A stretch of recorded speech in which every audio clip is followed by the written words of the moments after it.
Hello everyone, good morning আর welcome back to my YouTube channel Mamoni's kitchen and blog. তো দেখো সকাল সকাল রান্নাঘরে চলে এসছে আর এদিকে বাবা মাছ নিয়ে এসছে, তো মাছটাকে ভালো করে কেটে নিচ্ছে মা। তারপরে রান্না বসাবে। এই যে রান্না বসিয়ে রান্না প্রায় কমপ্লিটের দিকে, মাছের ঝোলটা হলে হয়ে যাবে। এদিকে শাক ভাজা, তারপরে গাজর দিয়ে আলু দিয়ে উচ্ছে দিয়ে সব ভাজা হয়েছিল, তো হয়ে গেছে এগুলো। তারপরে এই যে মাছের ঝোলটা কমপ্লিট করে মা এদিকে ভাত বেড়ে নিয়েছে। এই যে মাছের ঝোল, তো এইগুলো হয়েছে আজকে।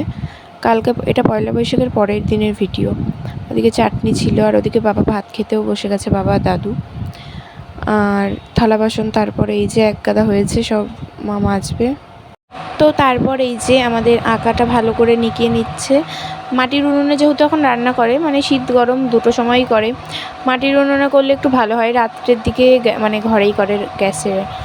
তো তারপর ভালো করে নিকিয়ে টিকিয়ে নেওয়ার পর এই ঘরটাও ঝুল ঝেড়েছে মুছেছে, সেগুলো দেখানো হয়নি। তারপর এই যে কলের পাড়ে বাসন টাসন মাজার জন্য চলে এসছে, বাসন মেজে নেবে। আর জেঠিমা বাড়ি চলে এসছে, ওই জন্য একটু মানে কম প্রবলেম হচ্ছে, তাও নিজের এই কাজগুলো তো করতেই হবে। তারপরে ছাদের উপরে যে জামা কাপড় কেচেছিল সেগুলো মেলে দিতে আসছে। আর এই দুদিন এত গরম কি বলবো, মানে এত গরম, আমাদের ঘরে তো থাকাই যাচ্ছে না, মানে পুরো রোদ আমাদের বাড়িতে লাগে। আশপাশে যে গাছগুলো দেখছো, বিশ্বাস করো একটুও মানে এর জন্য যে একটু ছায়া হবে একটুও হয় না, মানে পুরো রোদটা আর কি আমাদের ছাদেই লাগে। ওই জন্য ভীষণ গরম আমাদের বাড়ি গরমকালে কোনো কোনায় তুমি শান্তি পাবে না। আর পলদার ধারে বাড়ি সবাই ওরকম দেখেই বলে, কিন্তু একটুও হাওয়া লাগে না। অপোজিটে যারা আছে তাদের সব সময় শান্তি।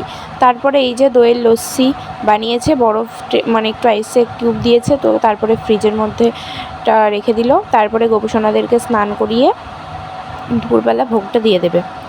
তো দুপুরবেলা তোমাদেরও গোপুসোনা যারা যারা আছে তাদেরও একটু দুপুরের দিকে ফল দেওয়ার চেষ্টা করো। তো আমাদেরও তো মানে এই গরমের দিকে পুরো গরমকালটা দুপুরে ফল দিই।